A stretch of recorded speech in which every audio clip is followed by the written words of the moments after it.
안녕하십니까? 리딩 크리스천 앤 북클럽 RCB의 정진부 목사입니다. 반갑습니다.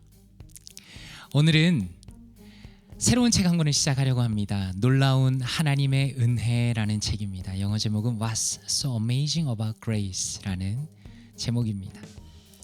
처음 시작하는 책이기 때문에 간단하게 책 소개를 하고자 합니다. 저자는 필립 얀시라는 분입니다. 이미 세계적으로 잘 알려진 기독교 작가이시죠. 이 주제는 하나님의 은혜에 대한 성경적인 이해와 삶의 실제적인 적용에 관한 내용입니다. 저는 개인적으로 20년 정도 전에 이 책을 처음 읽고 제 인생이 변하는 경험을 했습니다. 그리고 지금 목회하는 순간에도 큰 유익을 얻고 있습니다. 레리 크립이란 분은 이 책의 서문에서 이렇게 책을 추천했습니다. 나는 이보다 더 중요한 책을 읽은 적이 있는지 생각해내려고 애쓰고 있다, 이렇게 말합니다. 바라기는 성도님들 역시 이 책을 통해 귀한 은혜를 받으시기를 원합니다. 이 책의 구조는 전체적으로 내부로 4부로 이루어져 있습니다. 하나님의 은혜에 대해서 놀라워, 일부 주은혜 놀라워라는 제목입니다. 이것은 하나님의 은혜와 하나님의 은혜가 아닌 비은혜라는 것이 얼마나 우리를 힘들게 하는 것인가에 대해서 보여주고 있고요. 그리고 2부에서 비은혜의 사슬 끊기, 은혜라는 것이 얼마나 깊은 것인가 살펴봅니다. 3부에서는 은혜를 이해하는 것이 어떤 부분이 어려운가를 살펴보고요. 그리고 4부에서는 어떻게 은혜의 삶을 살 것인가에 대해서 살펴봅니다. 이렇게 전체적으로 4부로 나눠져 있습니다. 오늘은 바로 그 첫 시작입니다. 마지막 최고의 단어라는 제목입니다. 그 요약부터 한번 살펴보도록 하겠습니다. 얀시는 한 여인의 이야기에서 시작합니다. 삶이 완전히 망가져버린 직업 여성은 자신의 몸을 팔아서 생계를 유지해야 되는 이 직업 여성은 교회에 가서 도움을 받아보라는 이야기를 듣는다 말합니다. 그러나 여인이 어떻게 반응하는가? 교회에 가면 더 비참해질 뿐이라고 반박합니다. 이상하죠? 과거에는 이와 비슷한 여인들이 예수님을 피난처 삼아서 예수님께 찾아왔었다는 겁니다. 그것을 기억하면서 얀시는 그렇다면 예수님의 제자들인 지금의 교회는 과연 이 은혜의 은사를 잃어버린 것일까? 그렇게 우리에게 질문합니다. 그러한 상황 속에서 한 단어에 마음이 끌린다, 이렇게 말합니다. 그것이 바로 은혜입니다. 이 책 전체는 은혜라는 중요한 한 단어를 풀어낸 것이다, 이렇게 말합니다. 은혜는 얀시가 표현할 때는 마지막 최고의 단어인데 그것은 그 단어가 사용되는 곳마다 본연의 그 영광스러움이 남아있기 때문이다, 이렇게 말합니다. 이것은 마치 거대한 안반처럼 우리의 문명을 떠받치고 있고 우리가 누리는 모든 좋은 것은 우리의 노력이 아니라 하나님의 은혜로 주어진다는 것을 우리에게 일깨워준다, 이렇게 말합니다. 예를 들어서 식전 감사기도에 say grace, 정중하게 손님을 모실 때 gracious, 팁을 놓을 때 gratuity, 그리고 국회 사면령 act of grace와 같은 것을 통해서 이런 단어들을 우리가 사용할 때 과분한 것을, 내가 받을 자격이 없지만 그런 과분한 것을 받은 자의 순수한 기쁨이 은혜라는 단어의 사용 속에 들어있다, 이렇게 말합니다. 반대말도 있죠. 배은망덕이란 말에 ingrate, 그리고 불한당 disgrace라는 말에도 나타난다는 것입니다. 얀시는 이렇게 말합니다. 은혜가 너무 좋은 것인데 잠깐 나타났다 사라진다는 것입니다. 비은혜의 암흑 속에, 은혜가 아닌 것 속에서 은혜가 빛을 잃어갈 때가 많다라고 안타까워합니다. 교회는 어떻습니까? 교회는 예수 그리스도의 부르심을 받았는데 은혜의 복음을 전파하도록 부르심을 받았습니다. 그런데 은혜가 부족하다는 것입니다. 은혜라는 헬라어 어원을 따라가 보면 즐겁다라는 동사가 있지만 교회 밖에 사람들이 교회를 볼 때 어떻습니까? 안타깝게도 즐거움이 아니라 짐짓, 거룩한치 않은 그런 무거운 사람들의 모습이라는 것을 지적합니다. 그래서 교회 밖의 사람들이 교회를 생각할 때 교회라는 곳은 잘못을 청산한 후에 가야지, 내가 좀 더 멋있어지고 더 좋아진 사람이 돼야 가지, 있는 모습대로 가는 곳이 아니구나 라고 생각한다는 것입니다. 그래서 교회 밖에 있는 사람들에게 있어서는 은혜보다 도덕이 먼저로 느껴진다는 것입니다. 교회 안에는 어떻습니까?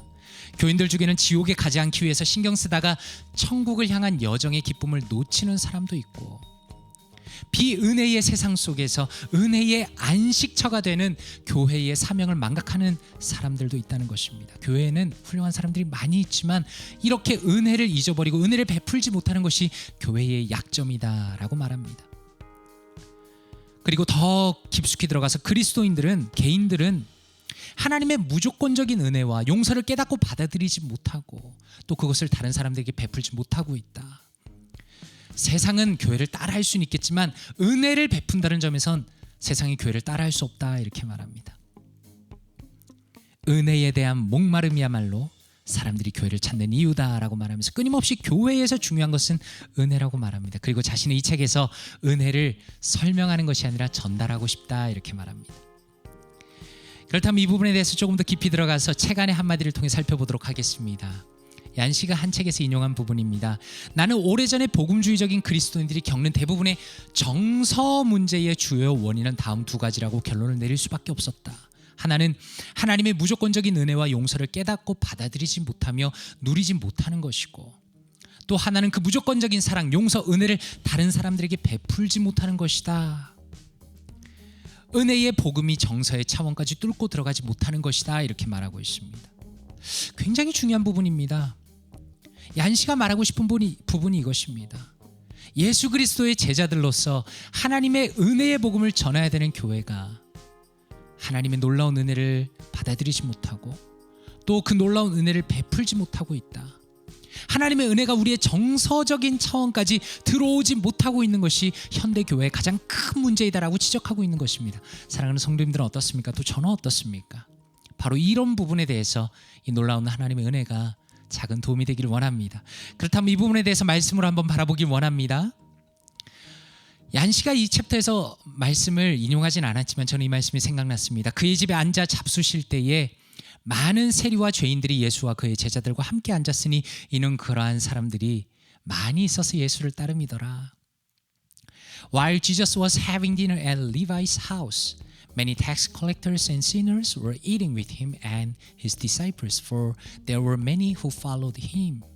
17절입니다. 예수께서 들으시고 그들에게 이르시되 건강한 자에게는 의사가 쓸데없고 병든 자에게라야 쓸데있느니라. 나는 의인을 부르러 온 것이 아니요 죄인을 부르러 왔노라 하시니라 이렇게 말씀합니다.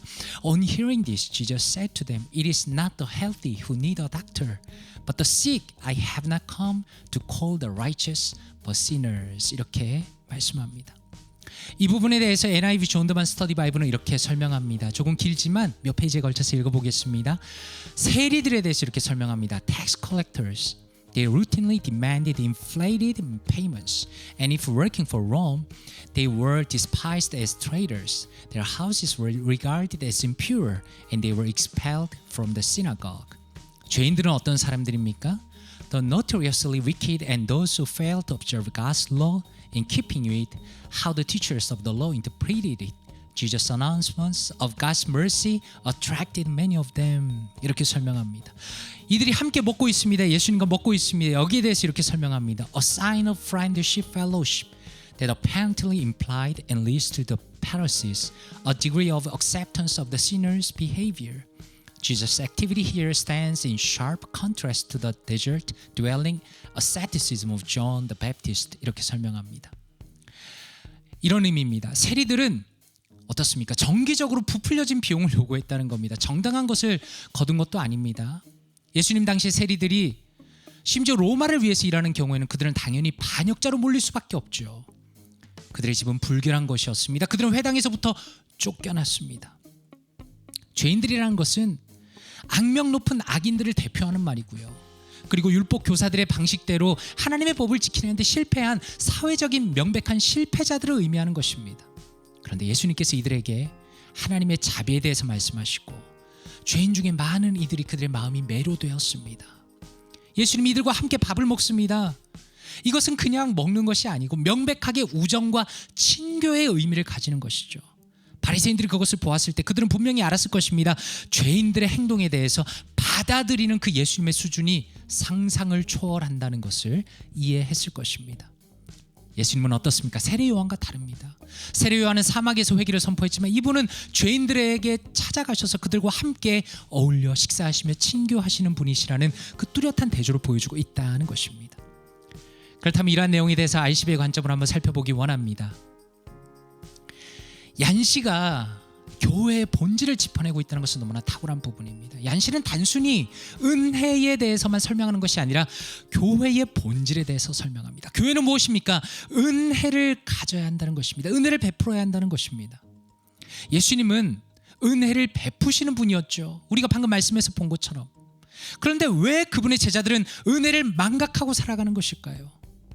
교회라는 것이 세상 사람들이 봤을 때, 야, 죄인이 거기 가는구나, 용서받는 곳이구나, 기뻐하는 곳이구나 라는 것이 아니라 거룩한 모습만 자랑하는, 나는 정말 거룩한 사람이야, 난 대단한 사람이야 라는 것만 자랑하는 사람이 가득한 곳이라면, 교회는 안타깝게도 하나님의 의도에서 많이 벗어나 있는 곳이다 라고 말하고 있는 것입니다. 우리는 어떻습니까? 예수님이 오늘 말씀에서 보여주신 것처럼 얀시가 교회의 본질이라고 말하는 것처럼 명백하게 지탄받는 죄인을 마음껏 환영해 본 적이 과연 언제 있습니까? 우리가 껄끄러운 사람과 함께 식사를 해본 적이 과연 언제입니까? 그리고 내가 죄인임을 하나님 앞에 인정하고 예수님의 은혜가 넘치는 그 용서를 누려본 적은 과연 언제입니까? 교회는 어떤 것입니까? 과분한 것을 받은 기쁨이 언제나 마음에 넘쳐서 감격하는 것이 바로 교회입니다. 그리고 그것을 다시 베푸는 것이 교회입니다. 그것이 신앙생활입니다. 그런 면에서 우리는 어쩌면 계속적으로 우리의 방향을 은혜 중심으로 재설정해야 한다는 것입니다. 우리 모두는 진정한 은혜에 목말라 있다라는 부분이 바로 ICB의 관점입니다. 그렇다면 이 내용을 가지고 내 삶에 어떻게 적용할 수 있을까요? 마치 예수님께서 세리들과 함께 식사하신 것처럼 있는 모습 그대로 당신을 환영하시는 예수님의 모습을 상상해 보십시오. 어쩌면 우리는 늘 나를 판단하고 정죄하고 비난하는 예수님의 모습을 내 마음속에 그리고 있는지 모릅니다. 그러나 놀랍게도 성경은 세리들과 함께 식사하시며 그들을 환영하시며 그들을 반기시며 그들을 긍휼히 여기시는 예수님의 모습을 우리에게 보여줍니다. 바로 당신이 그 사람이라고 생각하면서 당신을 환영하시는 예수님의 모습을 상상해 보십시오. 그리고 기도하면 좋겠습니다. 이 책은 굉장히 깊은 책입니다. 쉽지는 않습니다. 그러나 하나님의 은혜를 경험하는 이 여정 가운데 하나님의 은혜가 나의 정서적인 차원까지 들어오게 해달라고, 그저 지식적으로 아는 것이 아니라 하나님의 그 무한하신 용서의 은혜가, 그리고 내가 사람들에게 베푸는 그 은혜를 정서적인 차원까지 들어올 수 있게 해달라고 그렇게 기도하면 좋겠습니다. 바로 이 내용을 가지고 함께 기도하기 원합니다. 기도하겠습니다. 사랑과 은혜가 풍성하신 아버지 하나님, 감사합니다. 예수님께서 죄인들을 사랑하시고 그들을 품으시고 그들을 구원하시며 하나님의 교회로 만드심에 그 놀라운 은혜에 감사드립니다.